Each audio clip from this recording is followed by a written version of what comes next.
Okay. Evacuate na kami. Yan sila, mataas na. Ayan, nilipat ko sa pinakamataas na din. Pakita ko sa inyo. Evacuate na kami. Wala pa akong tulog simula kagabi. Yan, nakaangat na yung higaan namin. Ay ko. Abot na.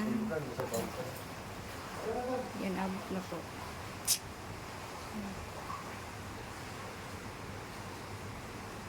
Nakaangat na yung mga drawer. Bunutin mo na yung wifi. Oo, pala yung video ka pa. Bakit? Video, hindi naman to live. Ay, di naman live. Diyan na kayo, ha? Ilipat mo yung rice cooker pa na tsaka dito. Pag magpasirit si Kiyoko na. Gilid ng rep. Mas malalim na yun kasi nakaraang taon. Oo, No? malalim talaga to.